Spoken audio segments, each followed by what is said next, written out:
me, Jesus. Why? Why? Why?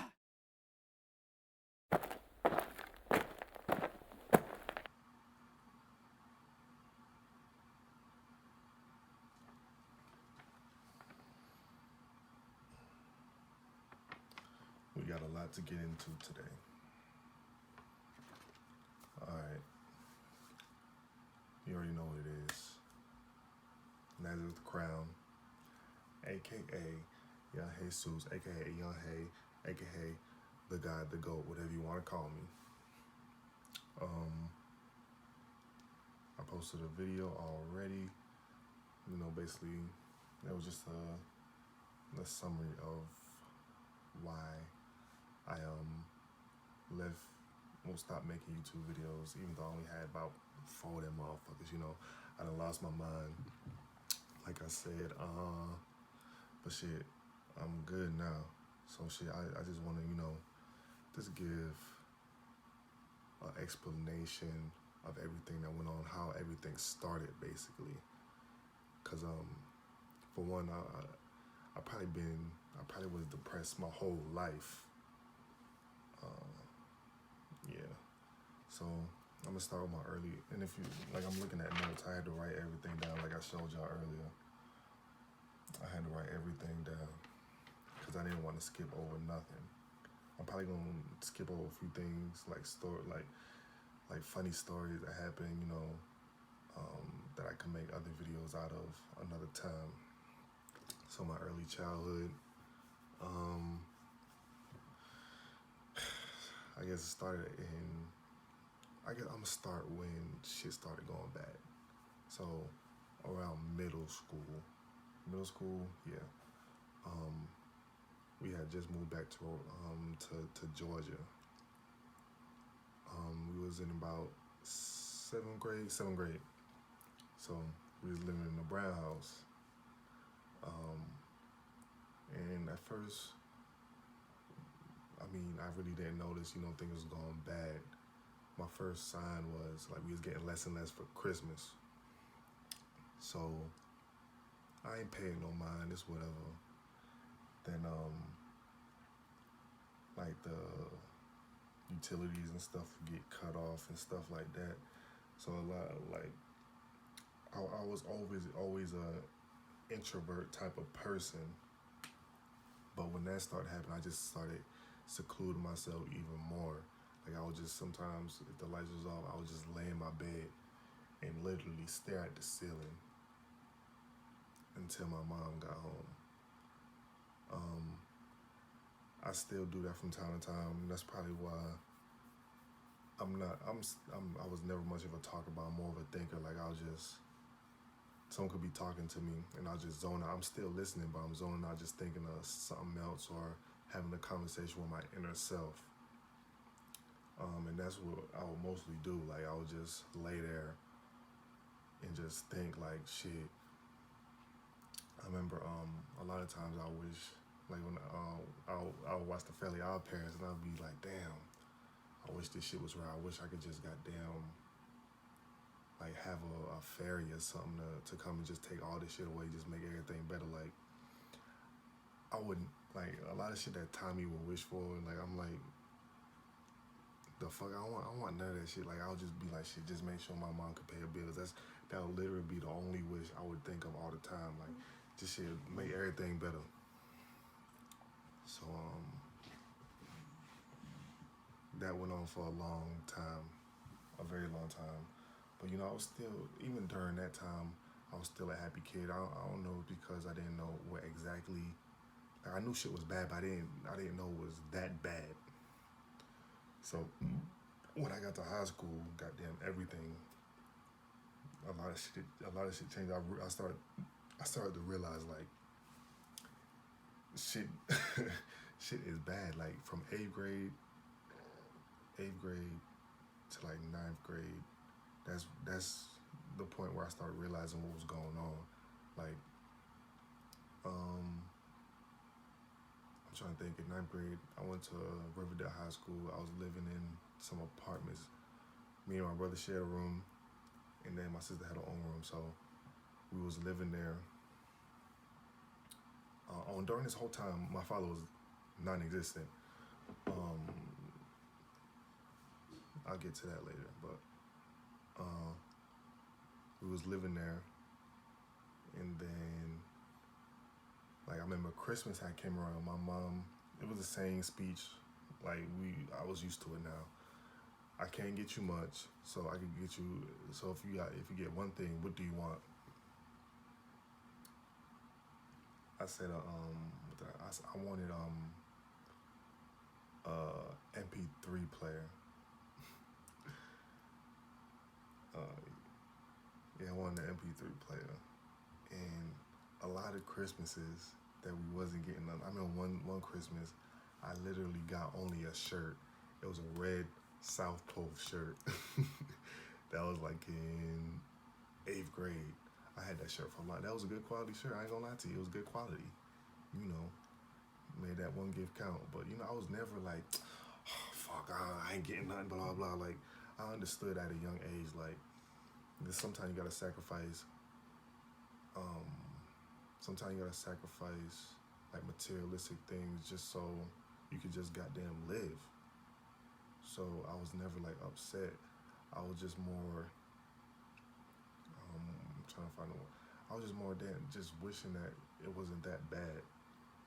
So long story short, I got the MP3 player. I was happy as hell. I ain't gonna lie to you. I was happy as fuck. So I got that. That was 9th grade, and that's probably the worst. We was only getting one. I think it went off maybe about. Nah, it went off for a long time. Like 1 year. Okay, the first time 8th grade, I got a South Pole T-shirt. Thank God I had my grandmother, cause she would always send money and stuff for our birthday and Christmas. When she'll send money for our birthday, like I would hold on to that money for the whole year. Like I would spend some, but I would stretch that money for a whole year till Christmas or my birthday came back around. So I would stretch that money. Then she'll send something she sent something for Christmas when I was in 8th grade. So the day we ain't get nothing for Christmas, but my South Pole shirt. My brother got, I forgot what kind of shirt my brother got, but his was black. I remember. I don't remember what my sister got, but the day after Christmas, you know they have sales, so we went to City Trends. We went to City Trends and DTLR. So I remember this was when Red Monkey jeans was popular. So I got me some knockoff Red Monkey jeans from City Trends. The back pockets had like samurais on. So I went to school the next day. You know, I was feeling myself. Goddamn, hey, I was at school. We had to wear uniforms. So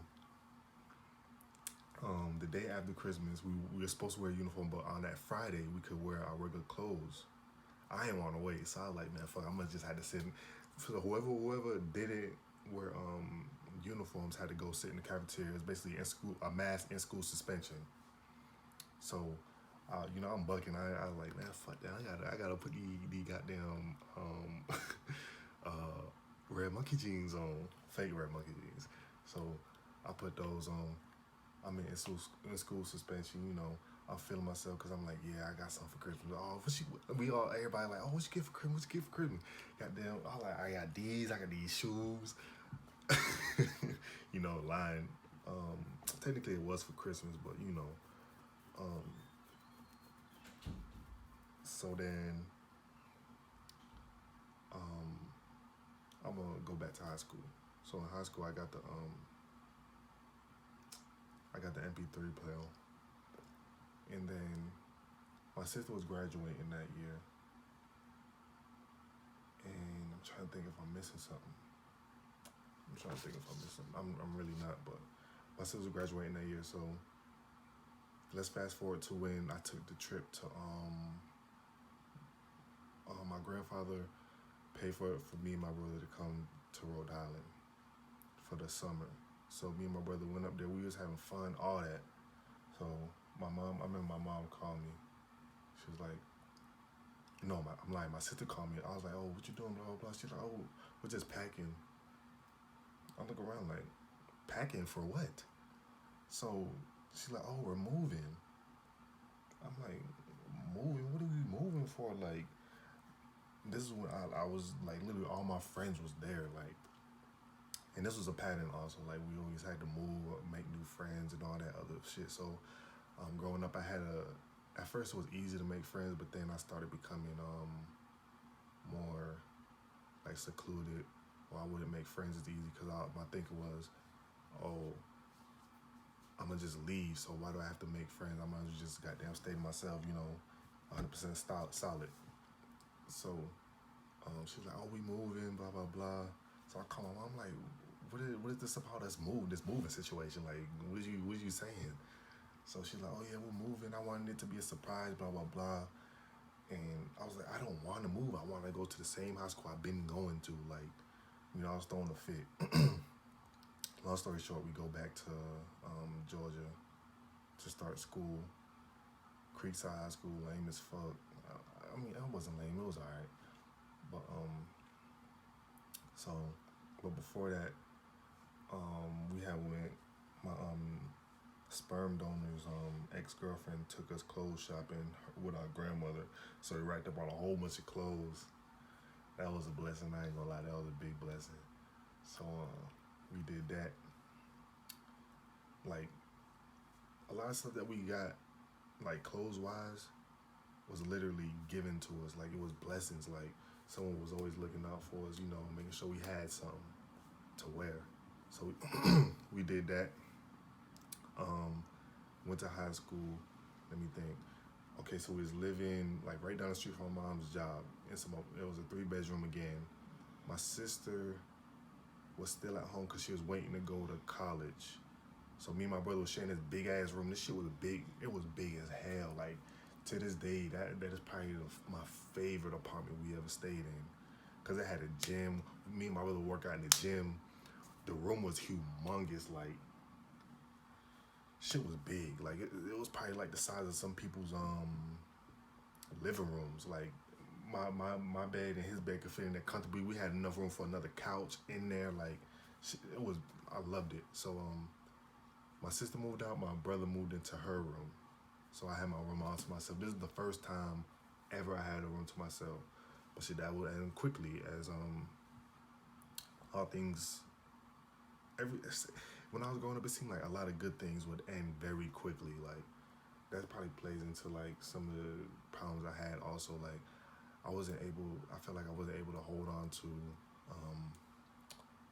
a lot of good things that came to me. But anyway, all that happened. We are still struggling all throughout high school. Blah blah blah.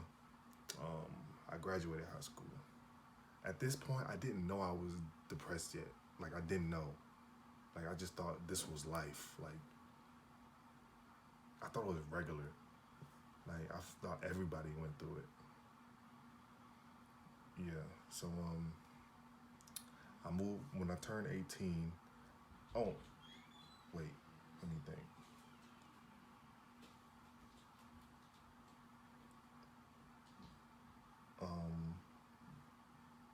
Throughout all this time, like sometimes we had to stay with a family member or like a friend of my mom's or something like that. So we was always moving around basically.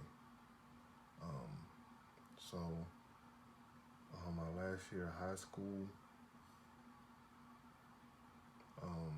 I graduated, and then for a while, we were staying with my cousin in their apartment. So it was my big cousin Tatiana, my little cousin Khalil, my brother, my mom, and me, and my aunt. 6 people in a 3-bedroom. Yeah. So me and my brother. Okay, so I was supposed to go to college in Rhode Island. I knew I was gonna go. I ain't lying. Like I knew I wasn't. It was just a way to get a ticket to Rhode Island, basically. So I did that. I was supposed to go to UTI. It's like a automotive school, basically. And I always like fixing cars and stuff like that. But once I started doing it, I didn't like it. But I'm skipping ahead. But I was supposed to do that. So when I moved to Rhode Island, I'm up there, capping to everybody. Oh yeah, I'm going to UTI. blah. I want to fix cars, knowing damn well I don't want to do it. So thank God, my grandfather worked for the Port of Rhode Island. Well, he didn't work for him; it was contracted through them. He was a longshoreman. He was in the ILA, local longshore, whatever. I don't give a fuck. He was in ILA, so he would give me and my brother jobs, making $20 an hour. We would probably work about three times a week. So that was good money to a nigga that ain't never worked. So I was doing that. Then I started thinking like, damn, I could do this my whole life. Like, this is good money. My grandfather making easily over 100,000 a year. So I'm like, shit, this is my meal ticket. So I was doing that for a while. My brother was actually in college. So he's in college. Then he gets another job. Because we was both doing it at the same time. He got another job at a restaurant while he's still going to school. Then, long story short, he graduates high school. He moves back to why this whole time this shit's going on, I'm not getting no cheeks, like none. I probably fucked in that time. I probably fucked 2 girls. I wasn't getting no cheeks at all. Like spank bang all the time. So, long story short, he moves back to Rhode Island. Like in it. Oh, he got me a dog, Hercules. He got me a dog before he even left, like for that Christmas before he left. So that was a blessing also, like, as I'll tell you further on. But he moved back to Georgia. And like when he left, like fuck that shit. Yeah. When he left, like when I see this car pull away, I'm like, fuck. Like it hit me like a ton of bricks. Like I just how I still didn't know I was depressed. So when he left, like I seen his car drive away, I'm like, damn, he ain't never coming back. Like when I say loneliness just hit me right there, like it's like unexplainable. Like I was just like, damn, I'm alone now. Cause at that time we just be together. Well, not together, but like I knew he was coming home. I knew where he was. I just had somebody there with me to go through this process. So when he left, I'm like, fuck, I ain't got nobody. And then like once that happened, that's when the true downward spiral started coming. I started like having sex with girls. I was using girls as a replacement for my brother. Just something to have, like, to get through the day, basically. And then, after I did that for a while, I had met my ex-girlfriend, Monica. And, like, to be honest, at that time, that's exactly what I needed, because I wasn't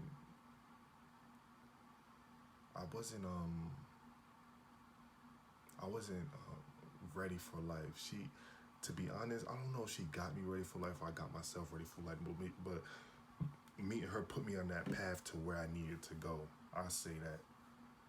And at this time, I feel better now. So I felt like I was depressed, but now she filled that void from my brother. And that's probably why I fell in love with her so easily and cared about her so much, because she filled a part of me that I was missing. So things were going good at first. You know how the honeymoon phase, then stuff started. Matter of fact, it was good for a while until I had met a girl I went to school with. And then that's when it started like getting rocky and stuff like that. But I ain't gonna get into that. This is a sped up version. So I had ended up taking a trip to back down to Georgia. And when I'm down there, like, or did I do that before? I can't remember. Anyway, I took a trip to Georgia. And when I was leaving, like, I just started crying because I didn't want to leave. Like, I realized that when I was leaving, even while I was there, I realized, like, I don't have nothing in Rhode Island to come back to. Yeah, so this was before I met Monica, I think. Anyway, whatever, who gives a fuck. But I started realizing I don't got nothing to come back to. Like, what am I doing with my life? I'm not doing anything. I have nothing to show. Like, that's when I first realized that there was something wrong with me, or something wrong with me being up there. So long story short, I come back. You know, I'm still with Monica. Things are just going at this point. Then I'm still like lonely for the most part. I still feel like I'm not doing anything with my life. Me and the girl from elementary school that hit me up on Facebook, me and her started getting closer. Like when me and Monica wasn't going good, she would fill that void. And trust me, I appreciate her. Like she, like I told her, like if it wasn't like you did a lot for me, it really helped me a lot. Like when I was going through stuff, like you just would help me take my mind off things, basically. So long story short, my dad was in jail since I was 8 to he got out when I was like 20, 22 probably. So he was in there for a good 15 years. Yeah. So he came back. I tried to, like, me and him never really had no relationship. Like when he was in jail, I didn't give a fuck about him. Like, you in jail, I don't think about you. I don't want to write you. Like, you was non-existent to me. I was just returning the favor because that's basically what he did to me, basically. So he got out of jail. I tried to build a relationship, but I consider myself a good judge of character. So I'm gonna play cool, like I'm gonna try and get to know you and stuff like that. But if I start feeling like you're not a good person at heart, or you're not good for me, or something like that, I'm gonna start distancing myself. So he must have felt some type of way, because first of all, I ain't never call him dad. Like, I would just call him Charles. I call him Charles, or him, he. That's it. Like, my little brothers would come over, I'll be like, oh, your father, or I'll be like, your father. I'll be like, your father wants you, or he wants you, or go get him. Like, I would never say dad. Like, you're not my dad. So he got out. Stuff was good at first. Like, we was trying to kind of building a bond or whatever. And then I was seeing him for who he truly was, like a user. He doesn't care about nobody but himself. So I started distancing myself. And he started trying to press me. I'm like, who you about to press? Like, nigga, I told him, I'm like, you don't even know me. Like, I'll I told him, I was like, I'll fuck you up. Like, nigga, you don't want these problems.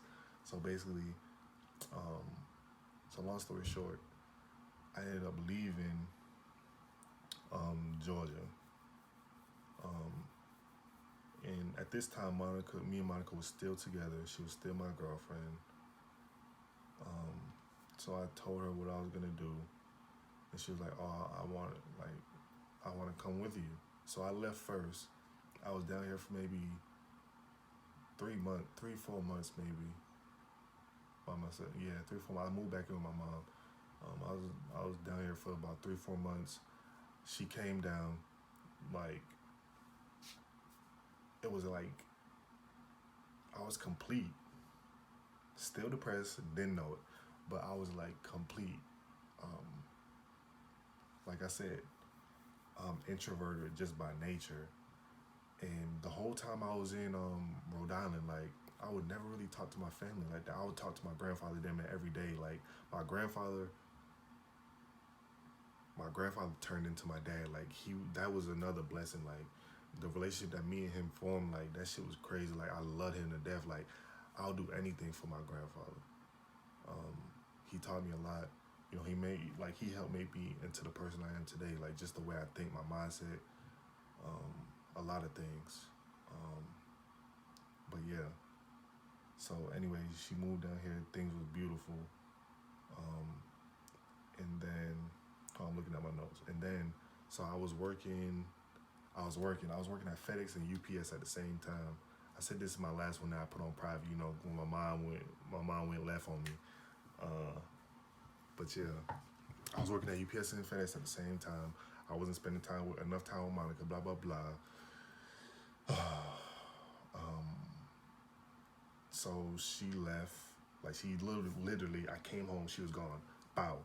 And then, once she was gone, like, I ain't gonna lie, I walked in the house, I'm like, something's different. Called her, boop, boop, boop, boop, called her, where you at? I'm at my friend's house. I'm not coming back. All right, bye. Click. Like literally. So that happened, and then I started just fucking with girls. Like I was fucking with bitch I work with. Bitches I met at the club. All fucking Tinder, whatever. Like anywhere I could get a bitch, I was fucking. Like it was just going down just like that. So at like I was using girls to just fill that void, like of just feeling void. I'm basically at this point I'm feeling void after void after void. Wow. So I was still depressed. I still didn't know it. Like I thought I was happy. Like I'm free now. Like I can do whatever I want. I'm making money. I'm free. Then I started to realize that I actually miss Monica, and that I needed her to feel happy. Like I needed her to feel complete. Like so, at this point, it was basically too late. Me and her was still having sex while I'm having sex with other girls also. Like so, at this point, it's like it's too late now. She was talking to somebody, and then I told her like I'm like damn. Did I tell her first? Oh, I made the video. I can't remember, but I made the video where a nigga mine went stratosphere. So bang. I made that video. She came back.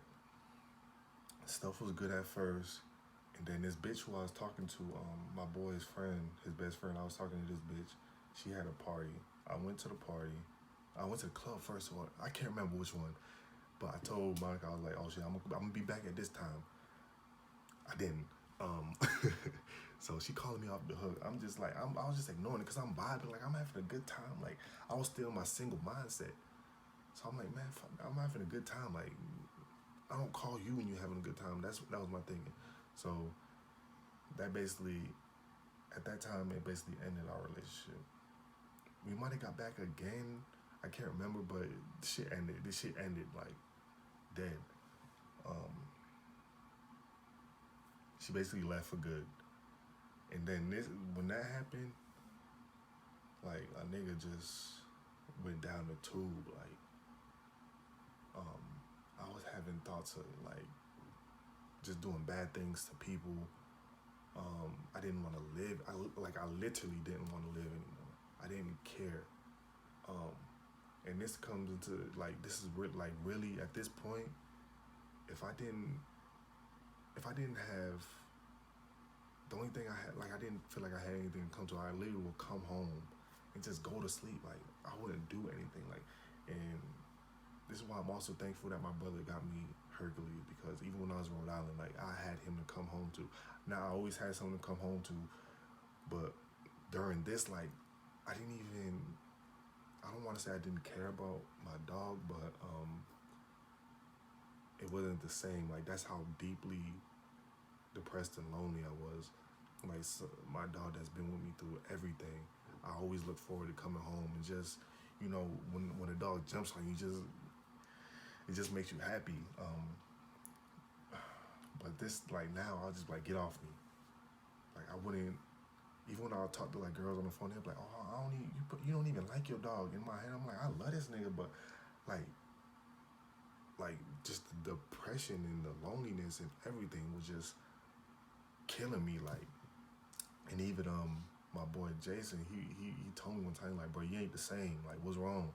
And I always say, "Man, ain't nothing wrong. The same me." Blah blah blah. You know, cause I knew I wasn't right, but I was just trying to put on the act like. Or maybe I just didn't think it was that bad. I don't know what exactly, but yeah. So,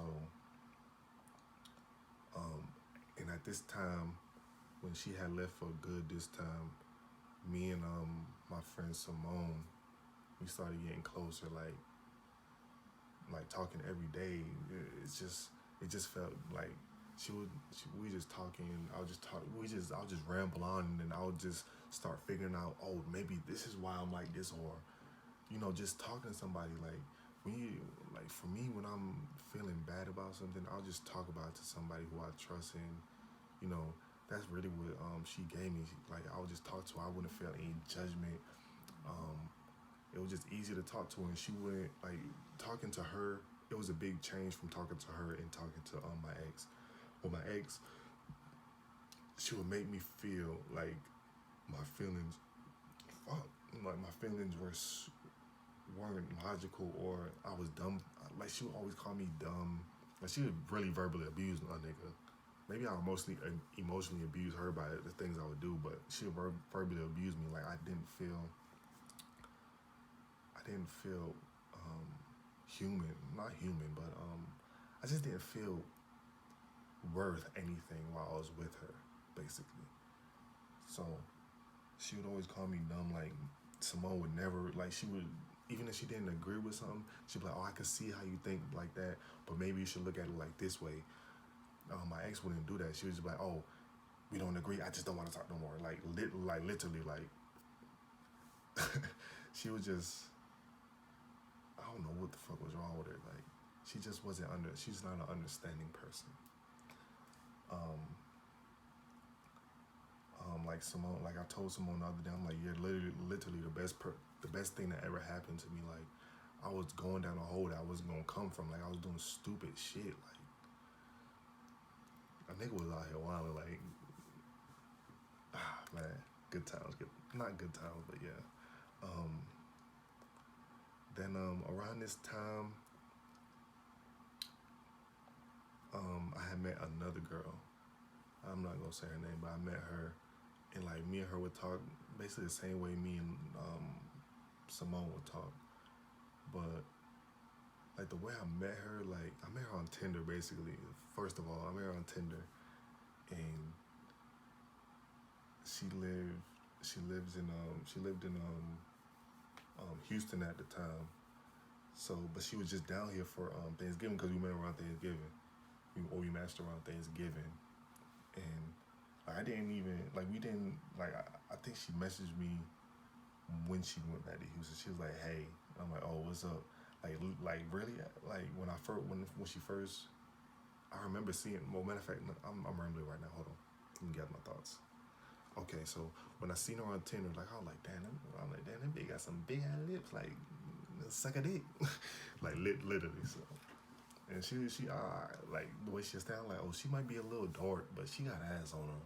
So, so yeah, so she messaged me. We started talking. I'm like, damn, where you from? Like, why does it say that you're 800 miles away or whatever it is? She's like, oh, I'm from Houston. I'm like, what? And then I guess she was expecting me to stop talking to her. But I'm like, shit. I was like, shit, we could still talk, like be friends and stuff. Like literally the only reason I did that because I didn't have anybody to talk to. Like at that time, I think I was going through a drought, or maybe I was only fucking like one girl or something like that. But I just felt a void that needed to be filled. I'm still depressed, but I'm getting better. Like Simone really, like she literally saved my life. Like I told her, like, you saved my life, because I don't know where I wouldn't be me without her. Like best thing that ever happened to me. Her and the girl who I'm talking about now, because they both helped me a lot. But so I'm talking to this new girl. You know, we're just like friends. She said that she wanted me to come see her out in Houston. I was like, oh yeah, I'm gonna see you, blah blah blah. I wasn't really. I mean, I wanted to, but it wasn't my main priority. I had other things I wanted to, do and experience and stuff like that. So at this time, I'm also like meeting other girls at clubs, fornicating, trying to form relationships with other girls and all this other stuff. And I met two girls that I thought was gonna turn into something, but it ended up not. And that did hurt me at the time, like, but now it's like, damn, y'all really just cleared the way for me. Like, y'all made me realize this isn't what I wanted, and this isn't what I wanted. I know what I want now. Like, I'm good. So then after all that, like, this right here is probably the biggest turning point in my life. Like, this is one thing I could say my ex was probably right about is I should take like I shouldn't work as hard, or I shouldn't like, or I should take more trips. Me and my boys that worked at FedEx, we all worked at FedEx together. It was three of us, well four, but including me. Um, we planned a trip to Miami for spring break, and like just going somewhere like bitches galore. First of all, bitches galore. Like which bitch you want to pick her? Which one? Like just like that. So, but like when I went, I'm like, damn, this is life. Like this is how I should be living. I shouldn't be living, working my ass off, coming home, not just being sore all the time, being sleepy all the time. This is how I should be living. So, oh, I had quit FedEx also right before that. I kind of got fired. They tried to fire me, but I quit first.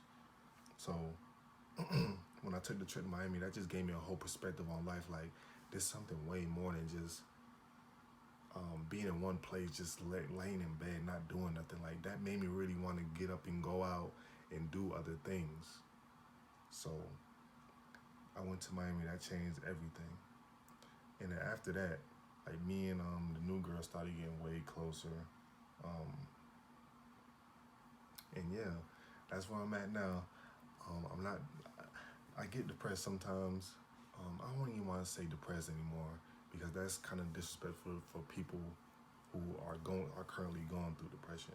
I get sad sometimes, but it makes me happy to see how far I've come from not even wanting to live anymore to just like I smile, like it's effort. Like sometimes I'm just driving and I just start smiling. Like I'm just a happy person now. I'm not mad all the time. I'm not mean mugging nobody. I'm not thinking of things to do, like bad things to do to people.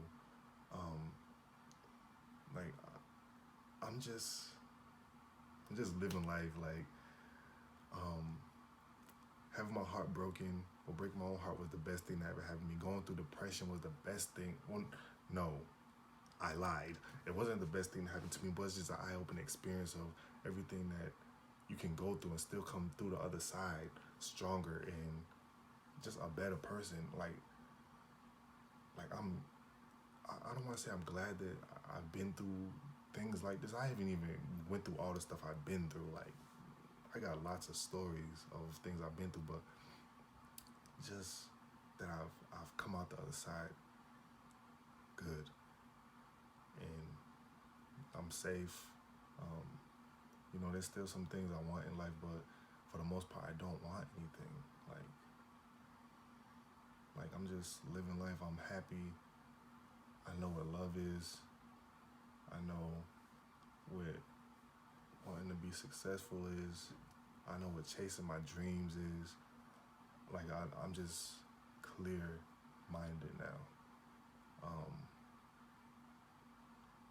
And I just, for anybody that's going through depression, just find somebody. You don't gotta see a therapist. You don't gotta go through it alone. You don't gotta pop no pills.